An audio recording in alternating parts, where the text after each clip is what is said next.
Hello everyone, this is Venom, and we are here with our Dragons Dogma 2 review. Now I will be doing this review with as few spoilers as possible, however I will have to talk about a few spoiler points to talk about the story in the latter half of the review.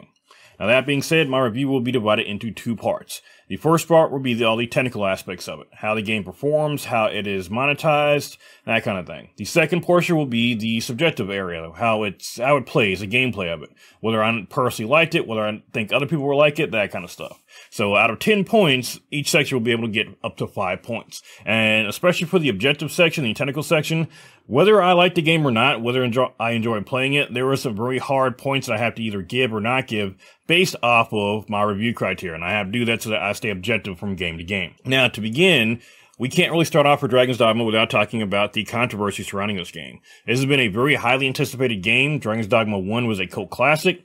It is still quite fun to play. I suggest go playing it if you have not. Get Dark Arisen. It is very fun. It has been a very, very anticipated game, and unfortunately we have another game that was highly anticipated, but upon release has disappointed for many reasons. Now, before we go any further, I do want to say I am enjoying playing Dragons Dogma 2. I love the game. I love the gameplay of it. However, like I said, I have to be very harsh in my criticism of it, and I gotta be very objective when I talk about the technical aspects of it. Now, to start, we have to start with the very basic, and that is how the game is monetized. The game is a premium game. It's $70, so it's not a free-to-play game. It's not a reduced price game. It's not an indie game. This is a AAA game, a $70 game.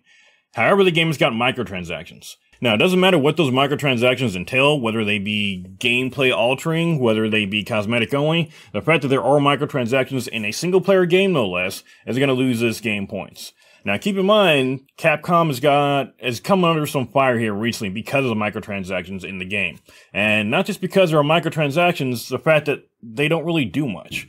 The microtransactions in the game are for essentially an in-game currency that you're going to get within like a few hours. It's not going to give you very much.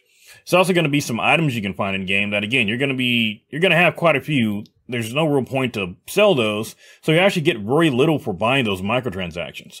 They're also extremely cheap, so Capcom is really risking a lot putting those in there at all for very little payoff for the players or for the company. Now, there's been quite a bit of backlash, and there's kind of been two sides I've seen here. There have been people that have just been pissed off that they're in there, and there are people that are saying it's not a big deal, or saying that nobody complained when they put them in other games like Devil May Cry, Resident Evil, or Monster Hunter. Well, the fact of the matter is that there were quite a few complaints when they put those in those games, especially since they're all single-player games, especially in Monster Hunter, a game that had historically not had microtransactions. Suddenly there were like 100 of them in there, and it's all cosmetic stuff. So there was quite a bit of outrage when it happened, but unfortunately there is usually quite a bit of opposition when it comes to microtransactions. Not necessarily from the companies, but from the actual player base, typically saying, hey, it's only cosmetic stuff, or hey, you don't have to buy it, or hey, it's not a big deal. It's not usually the companies themselves that are giving the most backlash or the most pushback to people complaining about microtransactions. Unfortunately, it is the player base. But that will be another video for another time. I don't want to get too deep into that.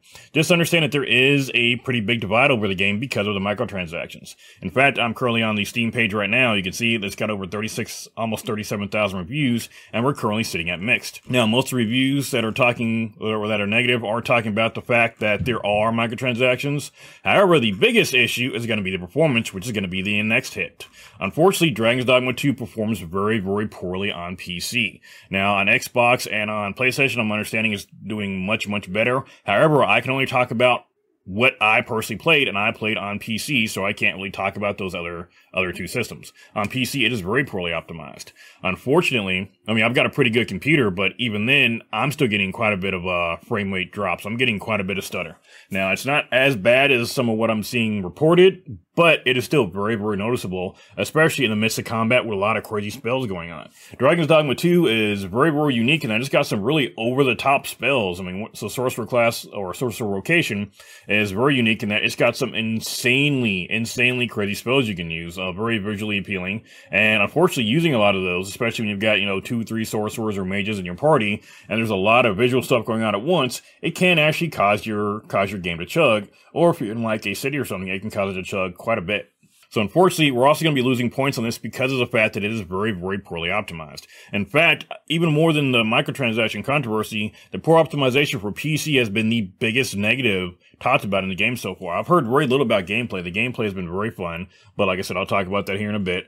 It's mostly the fact that it is very poorly optimized. Now, the next issue with the game, unfortunately, is it's the same system, or the save system, sorry. Now, there's only one save file for the game, and you cannot restart your game. I don't really have any other way to put that. That's just literally what I just said. Capcom made a game that only has one save file. It is an auto save file, so basically once you do something, it's going to automatically save. Now you can save on it in, you can make an actual manual save, but you can't go back in and like choose which save file you want. You can't go back and do something like Skyrim where you have 20 saves for one character. No, you just got the 2 files or the 2 points in that one save file. Either the last place you slept on an inn or the last place you actually manually saved. And unfortunately, that's causing some additional issues because you cannot currently restart your game either. Now, you can technically go in and delete the save file manually, but that's not something you should have to do to start any other new character in any game. That's a very poor design choice. I don't think that's one that we can really put on the executives. That's just a poor design choice. Now, Capcom has come out and mentioned they are going to try to put in a way to restart the game and even potentially have multiple save files.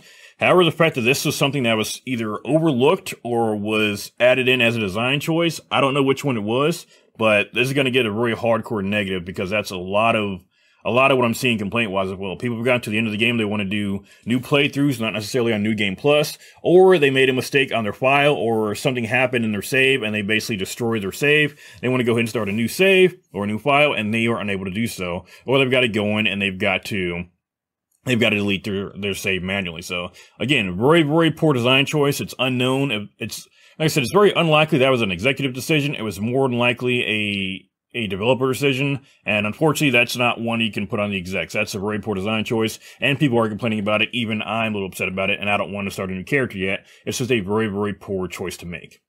That being said, as far as the rest of the issues go, the game is what it was advertised. I wouldn't like false advertising. Dragons Dogma 2 is a sequel to Dragons Dogma. Part of my criteria when going through and reviewing, or things like, does the game actually work? Yes, it technically does, but it is very poorly optimized. The game is what it was advertised. It's not like this was sneaking in any kind of weird gameplay we didn't know about, like it didn't turn out to be a racing game or anything crazy. So, it is what it was advertised. Like I said, there is a cash shop, unfortunately.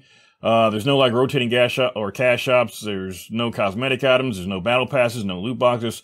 So as far as that kind of things goes, they get a pass on that. But like I said, those 3 issues I did mention already are going to knock it down 3 points. So unfortunately, as far as the technical aspect of this rating, they're only going to get a 2 out of 5 for Dragons Dogma 2. Now keep in mind, I gotta reiterate, I am enjoying the game, but when people hear you give something a low score, they tend to think you're attacking it. I've got to be very objective in that opening part, and unfortunately those points I mentioned, they are objectively there, they are objectively broken, and they are objectively in the game. So there's nothing I can do about that. I have to judge everything by the same criteria, and unfortunately, you're gonna only get 2 out of 5 points for this Dragons Dogma 2. So that's where we're standing right now. Let's go ahead and get into the gameplay. Now, as far as the gameplay, like I said, I'm enjoying Dragons Dogma 2 quite a bit. Especially enjoying the vocations. For those that have never played Dragons Dogma, the vocations are basically the classes, and they do play very different to each other. It really is like you're playing, 10 different characters. I think it's 10 vocations. It's like 10 different characters you're playing. Technically 9 because one, you can use weapons from all the other vocations, but it is like playing a different character every time you equip one. It is very fun to level them up. Combat is pretty fun. It is pretty brutal, but it is fairly fair. So as long as you come in prepared, you don't get snuck up on. Even the sneak attacks aren't really too bad in the game. As long as you're prepared and you're paying attention to things, you're not really going to get caught off guard. You're not going to get brutalized too bad. But if you're just going in swinging your sword without paying attention, you will get destroyed pretty quickly, even in the lower level areas. Now, as far as the story goes, this is a part that might be a bit more subjective. If you played Dragons Dogma 1, and I have played Dragons Dogma 1, I beat the game, I did all the endings. The gimmick, and this is what, in fact, I'm going to go ahead and say spoiler alert right now. It's going to have a bit of a spoiler alert to it. So if you don't want this to be spoiled, go ahead and click ahead a couple of minutes. If you play Dragons Dogma 1, the main story gimmick is not really going to click for you in Dragons Dogma 2 because you already know what it is. Now, for those that know the story gimmick is, I'm not going to mention what it is. I'm just saying, if you play Dragons Dogma 1, then that gimmick is the same in Dragons Dogma 2. The end game is a little bit different, but the overall, what's going on in the world is the exact same. That magic's kind of lost if you played 1 already. For those who have not played Dragons Dogma 1, though, the gimmick or the hook of what's actually going on in the world will probably appeal to you a little bit more than those that played Dragons Dogma 1. Kind of keep that one in mind. I'm not holding that against the game. Like I said, it is very fun still. The gimmick is still there. It's just something that's not going to wow you as much as it did, say, in Dragons Dogma 1. Alright, so let's talk about the negative things for Dragons Dogma 2. Now, first off, this is going to be a PSA because this is something I only just found out yesterday.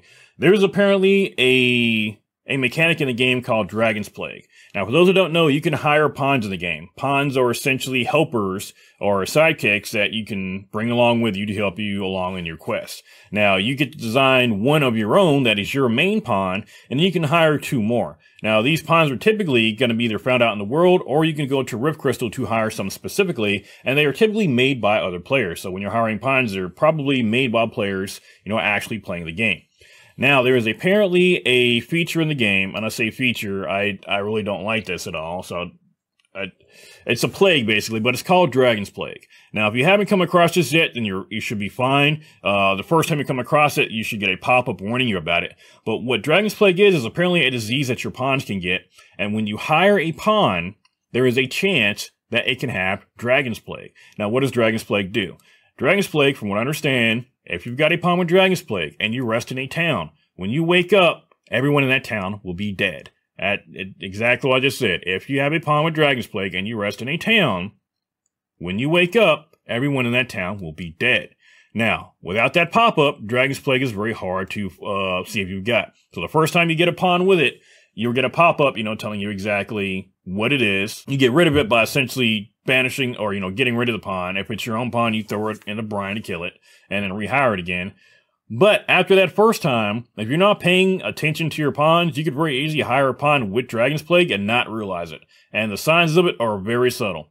Now, this wouldn't be too big of a deal if it wasn't for the fact that when you sleep at an inn, it hard saves your game. So if you kill your entire town, you've killed your town with no recourse. Now, you can technically go through and, get wake stones to wake everybody up, but those are very limited items in the game. There is apparently one that it's like a wide area wake stone that can, heal everybody or bring everybody back from the dead. There's only one of those in the game, and you've got to go through a whole mission to get it. That is a very shitty mechanic, to be honest. I've got no other way to put this. That is a bad mechanic. As far as I know, and as far as everyone's found out, there is no upside to Dragon's Plague. It's just a random thing that can happen to you that can essentially break your save. Now, you can still technically get through the game, I believe, but you can very, very easily hinder yourself, and there's no upside to it. It's just a random hurdle that can basically hurt you if you're not paying attention to your pawns 24 hours a day. Even your own pawn can get it, apparently. So, Dragon's Plague is something to watch out for. Apparently, glowing red eyes, your pawn talking back to you, or them holding their heads, are some of the signs of Dragon's Plague. If you see that, get rid of it, but this is a design choice. This is not an executive choice. This is all design at this point. This is all the development team. That is a choice that I don't understand why they put it in there. Why would you possibly try to hinder people like that? It's a huge annoyance that can really hurt your save in a game where you can't make another save, and there's no upside to it. It feels like you're just trolling the player base at that point with no upside, and that's kind of a dick move as far as I'm concerned. Next up, let's talk about fast travel. Fast travel is notoriously wonky in Dragons Dogma.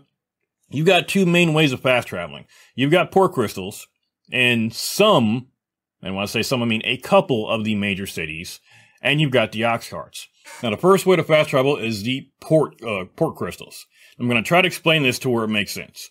Port crystals are essentially checkpoints on the map that you can teleport to, okay?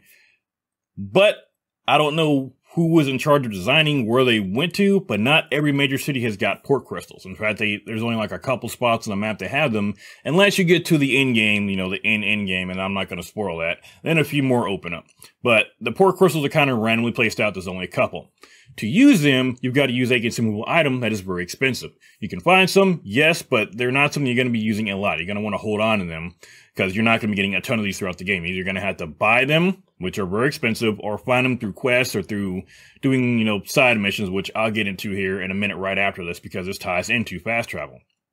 So you're not going to be using those a lot. There are portable ones that you can actually place down yourself, making your own fast travel points, but those are also expensive. And even without those being expensive, to actually use them will still be expensive because they're not reusable. You can put that checkpoint down, but if you don't have the actual stone to teleport to it, it's going to be useless. Now, that wouldn't be too bad if it wasn't for the fact that the ox cart system also sucks. Now, the ox cart system is essentially a taxi that taxis you between, major points between major cities. That'd be great, but again, not every major city or not every major point has got an ox cart. Okay, fine, you're going to have to walk to some towns. Not a big deal. However, there's a couple issues with the ox carts as well. The main one is going to be that the ox cart itself can get destroyed while you are traveling. See, what happens is you hire an ox cart to take you to a certain spot, you hop on it, and you can either physically ride there the whole way and let it just pull you along, or you can just doze off and it'll just kind of fast travel you to where you're going. However, there's a chance while you're traveling you're going to get attacked. In fact, most of the time you are going to get attacked. That would not be a big deal if it wasn't for the fact that the cart can get destroyed. It can get destroyed not only by the enemies, but by you as well. If the cart gets destroyed while you are traveling, it's just gone. You can't rehire another one. You got to get to the next town on foot, and you could be miles away from it. You could get attacked just outside town, and you can just run back and hire another one. It could be literally right between where you're going and where you just came from. So it is very, very poor. The fact that ox carts are basically made out of paper mache has made the system very unreliable. It wouldn't be too bad, like I said, if it wasn't for the fact that the carts don't go everywhere, and they're just too easy to destroy. So I like the idea of ox carts a lot better than port crystals. However, it's just very poorly implemented. Now, I'm harping on the fast travel for one very specific reason. Besides the fact that it's annoying, I understand they wanted to make fast travel very limited. They did this on purpose. They wanted us to explore the world. They wanted us to go out and walk around, explore, see sights, that kind of thing. However, the game has got time quest in it, and because traveling takes so long, I did not feel like I wanted to engage with all the extra stuff I saw. I felt like if I did all that, it was just going to take even more time away from me getting to the quest I was already doing or getting to the time quest. I was afraid half the time that I would get sidetracked doing a bunch of other crap and end up having to double back or go all over the map. I didn't want to do that. I did not feel like I was engaging in the world. Granted, some of the travel is fun. You get in a lot of fights, you do see some really cool stuff, but I never once thought, hey, let's go check out that random cave. I was usually thinking, crap, I need to go finish up this quest I'm currently on. If I go in that cave, I'm going to get sidetracked, potentially find some other crap, or have to go, halfway across the map again for this other quest I pick up. I didn't want to engage with that. So because of the fact that travel takes up so much time, I did not want to use what time I had to go off and do some other random adventures. Now, I did do some side quests, don't get me wrong. I've got quite a bit of time in the game. However, the fast travel system did not make me want to engage with the world more. It made me want to do it less because my time is limited. Aside from that, there's one more thing that really, really bugged me about the game. This is a small one that Capcom could fix very easily, but that is the pawns talking to you. While you're going through the game, there are pawns that will be walking around the world. If you get too close to them, they actually open up a dialogue tree. It pulls you out of your movement, whether you're running past them, talking to them, whatever. You get too close to a pawn, they're going to pull you into a dialogue tree that you have to exit out of. That is extremely annoying, and it ended up changing the way I play the game, because now I just avoid any NPC I get close to, because they might be a pawn that's trying to pull into a conversation. Now, granted, I can typically tell what a pawn is just by looking at them when they're out walking around. I can tell who the pawns are, but it's just changed the way I play. I don't want to go near anybody at this point because they're starting up conversations on their own that I don't want to be in. That being said, those are the negatives I have for the game. Everything else was all right. I will say this, the main story quest was actually fairly quick. And when I say main story, this will be another spoiler alert too, so keep this in mind. It shouldn't be too much of a spoiler. You should know this is coming just from what the game is, but keep this in mind. When I say the main story, I mean up until you fight that initial red dragon, that initial one. So everything between there from start to that red dragon is actually not that much there. Now, there's only a few quests to do in one city and like one to do in another. I mean, the quest is not that much. It's just how long it takes you to travel around that really pads out the time. Now, don't get me wrong, you still got to level up to get to that dragon. You still got to level up to be able to fight that guy.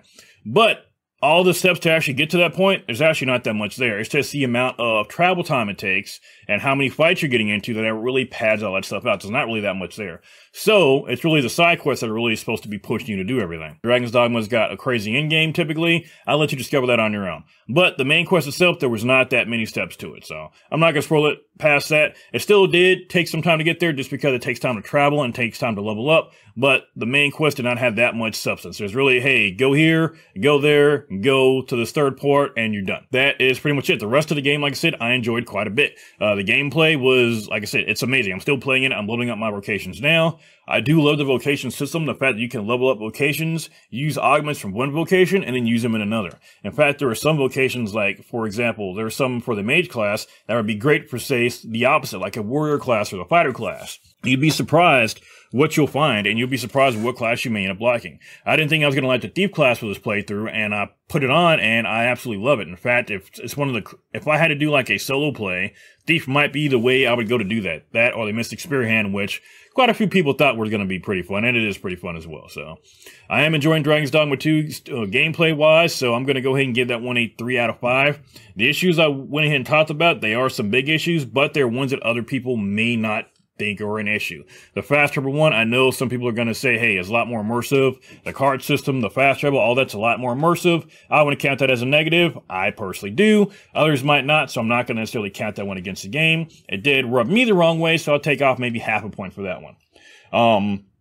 Like I said, the Dragon's Plague thing, I don't understand why that's in there. Some, again, might say, hey, that's story reasons for it. It's immersive. You got to pay attention. Again, that one is definitely subjective. I think the people who got the Dragon's Plague and lost cities and had no recourse might argue against it being more immersive. They might argue against it being a fun gameplay feature. I know I definitely would if that happened to me. But past that, like I said, the rest of it, I'm enjoying it quite a bit. It's got a solid story, nothing too crazy if you play Dragons Dogma 1, but by itself, it's got a solid story, good gameplay. I'm enjoying it. Nothing too crazy there. So like I said, 3 out of 5. So that's going to give Dragons Dogma 2 a total of 5 out of 10 for our total review score. So that is average. That's good. I would recommend playing it if, and this is if, the microtransactions don't bug you, if the performance issues don't bug you, and if the fast travel issues don't bug you. If those things don't bug you, I'd say go ahead and pick it up. If they do, I'd say go ahead and wait. Capcom has already come out and said they were going to be looking to fix some of these issues, especially performance issues and the save issues. The response they really gave was just more corporate cut and paste, but we'll see where they actually go with it. Like I said, this is an average game. 5 out of 10 is not bad. Again, it's average. Any lower than 5 out of 10, then we'd be getting into bad range. So 4, 3, those would be bad. I'd say this definitely easily could have been Game of the Year contender, but I think because of the controversial decisions Capcom has made, that backlash is ramping up, which I approve of. The performance issues and some of the gameplay issues, those I think might kill the Game of the Year for them. I'd say if anything else, it's going to be the microtransactions and the performance issues that are going to hurt that Game of the Year. There's a lot of people that just refuse to buy it just because of the performance issues alone. Even if everything else, got a pass, if you can't play the game because the performance is too bad, then again, the game might as well be broken for you. So that's really what's hurting the game right now. As far as the microtransactions, I don't think they're going to get rid of them. I think they're going to keep them. In fact, they might add to them. We'll see if the backlash from that dies down or not. Hopefully it does not. I don't want people to forget that. And then as far as any future DLC, I haven't heard anything about DLC from this yet, but I haven't looked it up yet. Because I've been trying to actually play the game without worrying about what is coming out in the future for it. But I do hope they do come out with something like the Dark Arisen DLC for Dragon's Dogma 1. That was a very, very much beloved DLC. I would love to see something like that in Dragon's Dogma 2, even if it's just another Bitter Black Isle. I mean, I would be fine with a cut and paste for that one. That's how much it was loved. But something similar would be very fun. So, like I said, 5 out of 10 is what I'm going to give Dragon's Dogma. The second half, it was very subjective, so some of those might not be a negative for you. For some of you, that would be a 4 out of 5 or a 5 out of 5. For me, it was a 3 out of 5, just because I felt like the fast travel in the game was wasting my time more than anything. It was giving me more busy work. And like I said, it made me not want to engage with stuff. I didn't want to help random citizens because they might ask me to escort them somewhere if I got too close to them, and that would take me out of my way from where I was going already. I'm already, taking an hour to get from point A to point B. I don't then want to take, another 20 minutes to escort you to this other place while I gotta carry you the entire way. Like I said, that was the fast travel portion of it.